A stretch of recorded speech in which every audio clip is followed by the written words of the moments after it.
Hammaga assalomu alaykum. Birinchidan mashinani men o'zim olganim yo'q. Bitta tanishim olib bergan, kim olib berganini sizlarga aytishga должен emasman. Xalqdan yig'ilgan pul, men xudo haq aytmoqman, 15 million so'm yig'ildi. Hammasini Alloh biladi, ko'radi, ko'rib turibdi. Yordam qilganlardan Alloh rozi bo'lsin. Men ularga rahmat aytaman. Haligacha rahmatimni aytaman. 15 million so'mni men uyga ta'mirlashiga berganman.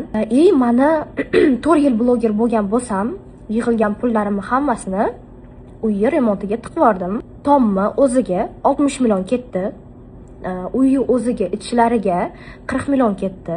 Ularni hammasini o'zim qildim. Xalqdan yig'ilgan pul 15 million so'm. Eshitdinglar. Mashinani men o'zim olganim yo'q. Qaysi pulimga olaman men mashinani? Qaysi? Prosta u aytdi, men mashina olib beraman, lekin Anoshka kazinoni boshqa reklama qilmaysiz dedi. Kazinoni boshqa reklama qilmaysiz. Men va'da berdim, kazinoni reklama qilmayman, qumorni reklama qilmayman dedim. U odam menga mashina olib berdi. Lekin aytdi, men olib berganimni hech kim bilmasin. Men olib berganimni hech kim bilmasin. Любой odam maqtangisi keladi, что mashina olganini Instagramga qo'ygisi keladi, to'g'rimi? To'g'ri. Men bunaqa odamlar aktiv yig'ish uchun bunaqa gapirib, prям bo'lib ketadi deb o'ylamadim, to'g'risi. Men mashina qo'yganimdan keyin ko'pchilik xalqlar meni yomon ko'rib qoldi. Iltimos qilaman, xalqimiz meni yomon ko'rmanglar.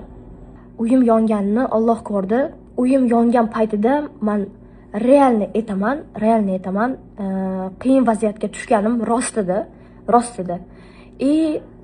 Anu kuni esinglardan men sizlarga xos sanasi bilan qo'yib qo'yaman. Вот, ketma-ket men obzor qilib qo'yib berdim uyimni. Remont уже bityapti deb, to'g'rimi? Xalqdan yig'ilgan pul 15 million. Menga Raisboy aka o'zlari 10 million berdilar. Общий 25 million bo'lyapti.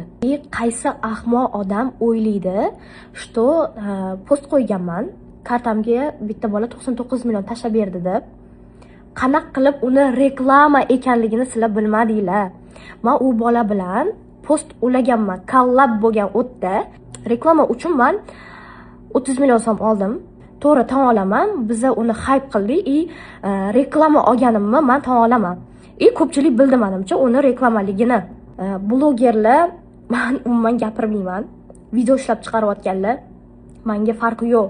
Sizlar nima qilasizlar, qanaqa video ishlaysizlar, menga umuman farqi yo'q. Prosta men so'rayotgan narsam, xalq meni yomon ko'rmanglar.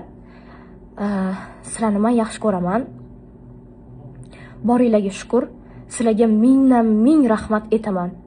Вот ustalarni